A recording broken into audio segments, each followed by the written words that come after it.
ಮಹಾದೇವನ ಮೂರನೇ ಅವತಾರ ವೀರಭದ್ರ. ಜೈ ಶ್ರೀರಾಮ್ ಅವತಾರ ಕಾಟಕ ಮಂದಿಗ ಇವತ್ ನಾವು ಬಂದಿದ್ದು ಲಕ್ಷಾಂತರ ಭಕ್ತರ ಮನೆ ದೇವ ಚಾಂಗ್ಲೇರಿ ಗ್ರಾಮದ ಆರಾಧ್ಯ ದೇವ ವೀರಭದ್ರನ ದೇವಸ್ಥಾನಕ್ಕೆ. ಈ ದೇವಸ್ಥಾನವು ನಮ್ಮ ಬೀದರ್ ಭಾಗದ ಪ್ರಸಿದ್ಧ ದೇವಸ್ಥಾನವಾಗಿದೆ. ಇನ್ನು ಈ ದೇವಸ್ಥಾನದ ಇತಿಹಾಸ ನೋಡೋದಾದ್ರೆ ಸುಮಾರು 8ನೇ ಶತಮಾನ ಕಾಲಘಟ್ಟದಾಗ ಈ ಗ್ರಾಮದ ದೇಶಮುಖರ ಮನೆತನದ ಹೊಲ ಹೊಡೆಯುವಾಗ ವೀರಭದ್ರ ಸ್ವಾಮಿಗಳ ಉದ್ಭವ ಮೂರ್ತಿ ಪ್ರಕಟವಾಗ್ತದ. ಅವತ್ತಿನ ರಾತ್ರಿನೇ ದೇಶಮುಖರ ಕನಸಿನಾಗ ವೀರಭದ್ರೇಶ್ವರ ಬರ್ತಾರ.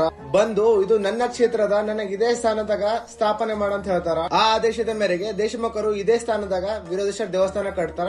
ದೇವ ವೀರಭದ್ರನ ಜನನ ಯಾವ ರೀತಿ ಆಗ್ತಂದ್ರ ಸತೀದೇವಿ ಎಂಬುದು ತನ್ನ ತಂದೆಯ ದಕ್ಷಿಣ ಯಾಗದಾಗ ಹಾರಿ ತನ್ನ ದೇವನ ತ್ಯಾಗ ಮಾಡ್ತಾರ. ಈ ವಿಚಾರ ತಿಳಿದ್ಮ್ಯಾಗ ಮಹಾದೇವ ಕಂಡಾಬಟ್ಟಿ ಕೋಪಗೊಳ್ತಾರ. ಕೋಪಗೊಂಡ ಮಹಾದೇವ ತನ್ನ ಜಡೆಯಿಂದ ಕೂದಲನ್ನು ಕೆತ್ತಿ ವೀರಭದ್ರನನ್ನು ಸೃಷ್ಟಿಸ್ತಾರ. ಯಾವ ದೇವರಿಗೆ ಬೇಕಾದ್ರೂ ಬಿ ನೀವು ಹೊಲ್ಸ್ಕೋಬಹುದು, ಆದ್ರೆ ವೀರಭದ್ರ ದೇವರಿಗೆ ಹೊಲ್ಸ್ಕೊಳಕ್ ಆಗಲ್ಲ, ಯಾಕಂದ್ರೆ ಕೋಪಿಷ್ಟ ದೇವತೆ ವೀರಭದ್ರ. ಅದೇ ರೀತಿ ದೇವಸ್ಥಾನದಾಗ ಒಂದು ಆಲದ ಮರದ ಅದಕ್ಕೆ ನಿಮ್ಮ ಬೇಡಿಕೆಗಳು ಕೇಳ್ಕೊಂಡು ಒಂದು ಟ್ಯಾಂಕ್ ಕಟ್ಟಬೇಕು, ಕೇಳ್ಕೊಂಡಂತ ಇಚ್ಛೆ ಈಡೇರ್ತು ಅಂತ ಗ್ರಾಮಸ್ಥರು ಹೇಳ್ತಾರ. ಅದೇ ರೀತಿ ಈ ದೇವಸ್ಥಾನಕ್ಕ ದಿನಾಲು 2,000 ಜನಕ್ಕಿಂತ ಹೆಚ್ಚು ಭಕ್ತಾದಿಗಳು ಬರ್ತಾರ. ವಿಶೇಷ ಸಂದರ್ಭಗಳಲ್ಲಿ ಅಂದ್ರೆ ಹುಣ್ಣಿ ಅಮಾಸಿಗ 20,000ಕ್ಕಿಂತ ಹೆಚ್ಚಿನ ಜನರು ದೇವಸ್ಥಾನಕ್ಕೆ ಬರ್ತಾರಂತ.